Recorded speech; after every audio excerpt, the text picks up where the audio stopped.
Galera, Shazam! Fúria dos Deuses estreou, mas o filme é bom afinal? A nota do Rotten Tomatoes é justa? Esse filme aqui se encaixa no novo DCU que o James Gunn está construindo? Vem comigo nessa análise completa com spoilers!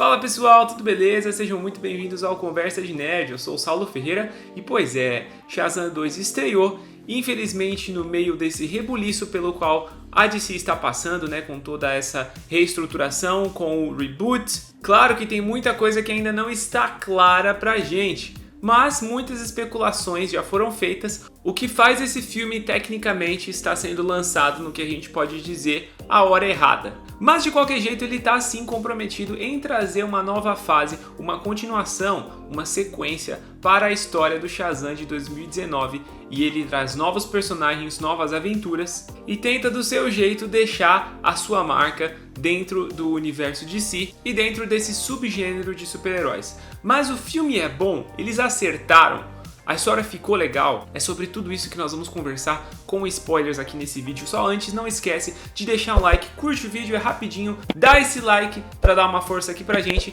E se ainda não é inscrito, se inscreva, porque nós temos muito conteúdo legal sobre DC, Marvel, filmes, quadrinhos, séries. Eu tenho certeza que você vai curtir, beleza?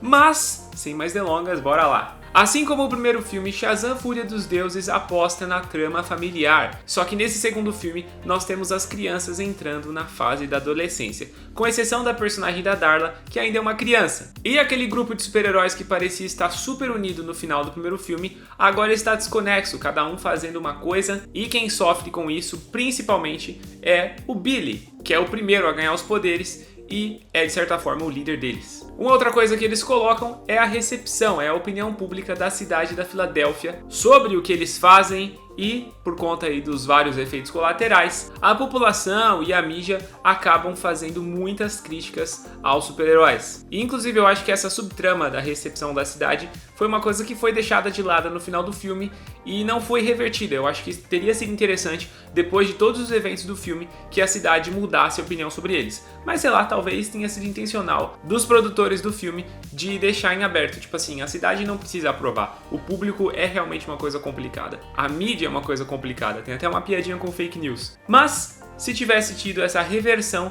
teria sido legal. Mas de qualquer jeito, é nesse cenário que as três vilãs do filme aparecem tentando conquistar o seu objetivo. E é interessante que nós estamos falando de irmãs, ou seja, outra família. Porque, apesar de ser um filme de super-herói, o contexto, o background, é sobre trama familiar. E para isso nós temos um elenco afinado.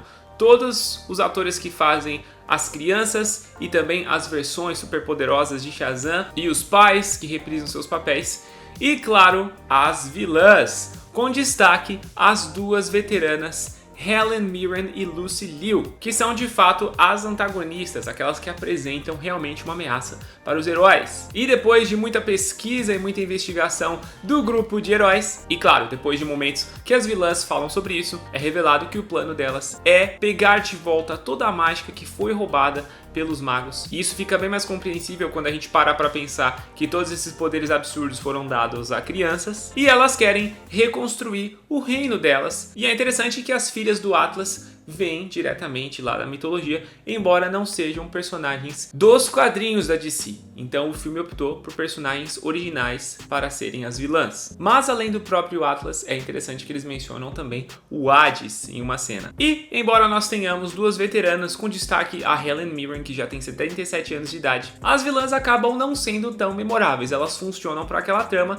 mas não deixam um grande impacto assim. E de fato, se você for ver, a vilã mesmo é a Calypso, personagem da Lucy Liu. Afinal, ela tem o poder do caos. Em vários momentos que ela usa esses poderes são bem aterrorizantes. E claro, estamos falando do David F. Sandberg, que é um diretor de terror, inclusive dirigiu Annabelle 2, então é claro que ele ia deixar essa marca.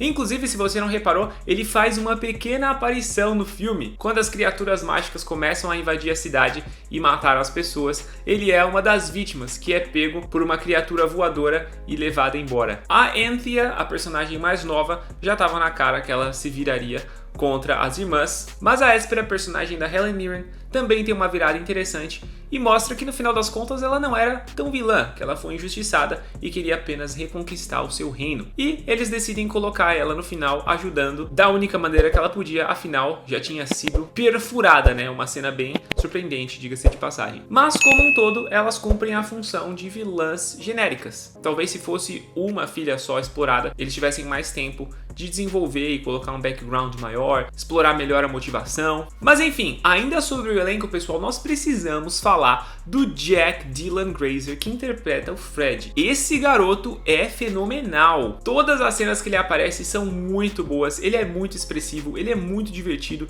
tem um time de comédia ótimo, e a mesma atuação ótima que ele tinha entregado lá no primeiro filme, ele entrega aqui, e com um pouco mais de tempo de tela. E por falar em tempo de tela, os atores que interpretam as versões Shazam das crianças têm bem mais participação nesse filme, o que pode levantar aí uma certa crítica, porque a alma do filme é justamente a interação das crianças, a dinâmica das crianças.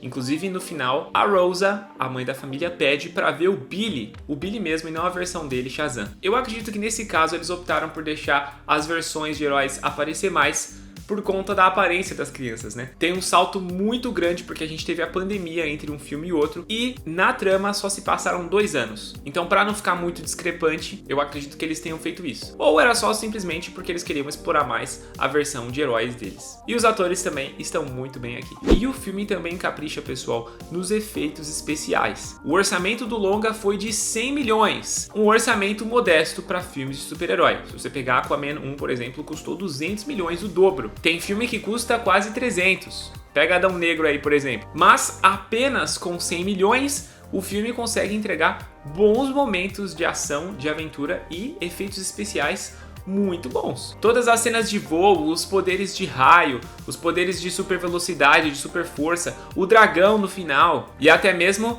a árvore começando a tomar conta da cidade, é tudo muito legal. Só os monstros mitológicos que começam a atacar ali que não são tão bons, mas em compensação, todo o resto é excelente. Pode não ser fantástico, mas tá ali na média, dentro do padrão de super-herói, com certeza. E isso aqui é um mérito ao David Sandberg e toda a produção, por conseguir, apenas com 100 milhões de dólares, fazer as coisas nessa qualidade. E no meio da batalha final, enquanto o Shazam enfrenta a Calypso, nós temos a participação de ninguém mais, ninguém menos que o ator Michael Gray, que aparece numa cena muito inusitada, em que as pessoas veem o Shazam caindo e cada um chama ele de um nome. E o ator Michael Gray chama ele de Capitão Marvel. Sabe por quê? Foi ele quem interpretou Billy Batson na série dos anos 70. É um veterano.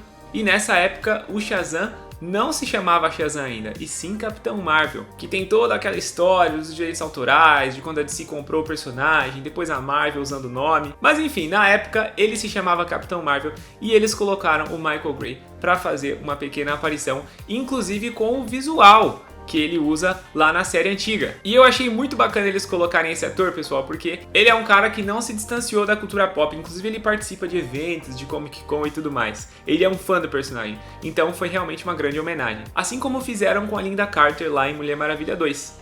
Mas, pessoal, nós temos aqui um problema de clichê nesse filme. Porque enquanto o Billy tá lutando com a Calypso, a vilã principal, o filme investe mais uma vez na fórmula de colocar os Minions, ou seja, os capangas, os servos, os monstros inferiores, para lutar com os personagens coadjuvantes. E é exatamente isso que acontece aqui no filme, assim como já aconteceu lá em Adão Negro não faz muito tempo. Claro que a abordagem que eles dão para Darla, uma personagem que brilha toda hora que ela tá em cena, é muito legal, né? Ela dando os doces para o unicórnio e assim convencendo ele a ajudá-los na batalha e a lutar contra os outros monstros. Mas é inegavelmente um clichêzão. Porém funciona para proporcionar um momento de maturidade, né? De sacrifício que o Billy precisa fazer pela família. E falando no Billy, pessoal, aqui nesse filme a gente tem aquele mesmo problema do primeiro filme, que é o Zachary Levi atuando, sendo muito diferente do Asher Angel atuando. Ou seja, os dois são a mesma pessoa, os dois são o Billy Batson, só que quando o Billy está na forma de Shazam, é muito caricato. E o Asher Angel entrega uma atuação mais séria, não é tão caricata. Principalmente aqui nesse segundo filme. Todas as cenas que ele aparece, ele tá mais sério. E quando ele tá na forma do Shazam, ele é muito bobão, muito caricato, muito pateta em alguns momentos. Eu ainda acho que isso incomoda um pouco. Eu entendo que o Zachary Levi é um ator de comédia, mas ainda ainda ficam desconexas as duas atuações. A luta final acontece, tem ali os seus bons momentos de ação, com a Espera ajudando, e o Billy consegue destruir a Calypso, o dragão, enfim, todas as ameaças. E aqui eu só achei que faltou mostrar a personagem da Calypso morrendo. Ela só aparece de longe, acho que até um boneco de CGI, e ela vira pó e acabou. Acho que falharam com isso, hein? A última cena da Lucy Liu ser assim, aí não vale, né, pô? A Réspera da Helen Mirren, pelo menos teve uma última cena mais digna. E aí, nesse desfecho, uma coisa que não fez sentido pra mim foi a Anthea recuperar os poderes. Porque a Calypso disse pra ela, se você é tão apegada aos humanos, então você deveria ser um deles. E aí, ela usa o cajado pra atirar nela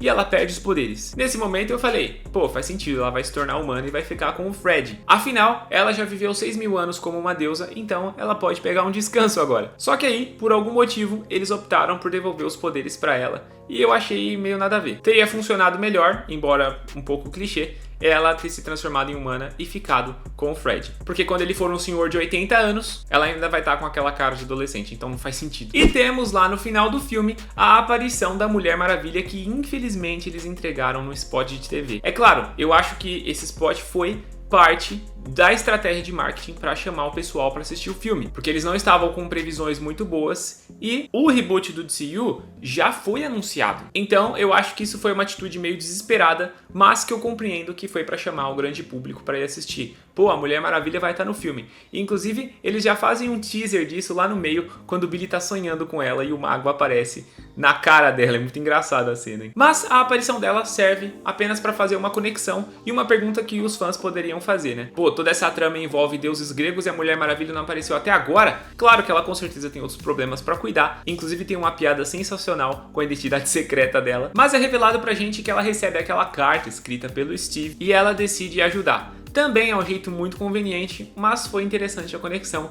embora a Gal Gadot seja um dos pilares do antigo DCU, que com certeza vai ser rebutado. E eu acredito que a ideia original era justamente juntar os retalhos do Snyderverso e fazer um soft reboot. Mas depois, com a entrada do James Gunn, ele decidiu tirar o Superman do Henry Cavill. E aí, como eu sempre falo aqui no canal, vai ser um efeito dominó. Ver esse soft reboot seria muito bacana, até porque a gente teve o retorno do Henry Cavill em Adão Negro. E nós temos uma conexão com Adão Negro na cena pós-créditos, mas eu vou falar dessas cenas num vídeo separado. E uma última coisa que eu queria pontuar que eu achei meio estranha nesse filme foi a questão da atriz que interpreta a Mary.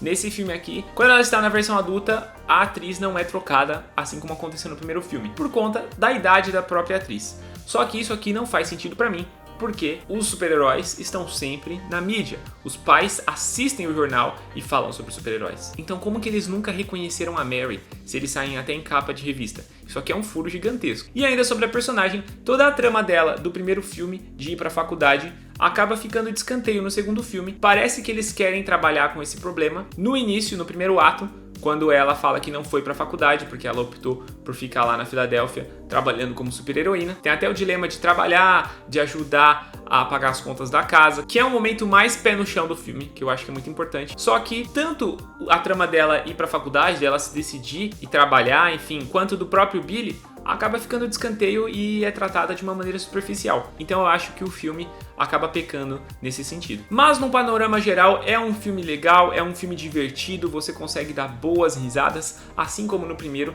e também se emocionar em diversos momentos, porque tem toda essa questão familiar. E a história do Billy, que vem desde lá do primeiro filme, junto com os outros, com os irmãos, com a família adotiva, é realmente muito tocante, então dá pra se emocionar sim. E nas cenas de comédia tem destaque aquela cena que a Espera tá lendo a carta do Billy e o Steve acaba escrevendo tudo que eles estão conversando e ela lendo de uma maneira séria. Essa cena é hilária. Inclusive a menção ao Gatorade e a Calypso achando que Gatorade era uma ameaça, simplesmente muito boa.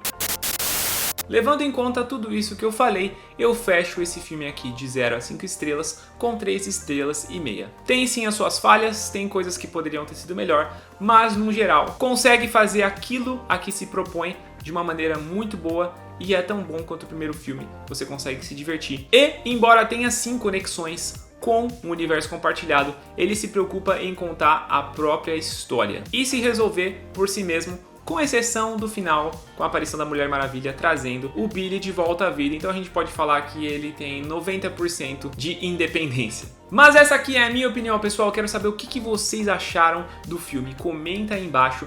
e fiquem ligados porque vai ter um vídeo aqui analisando só as cenas pós-créditos, tá bom? Será que o Shazam vai sobreviver ao DCU? O que eles tinham em mente quando gravaram essas cenas? Nós vamos conversar sobre tudo isso. Fique ligado, ative o sininho de notificações e não se esqueça de deixar o like antes de ir, porque isso ajuda pra caramba, beleza?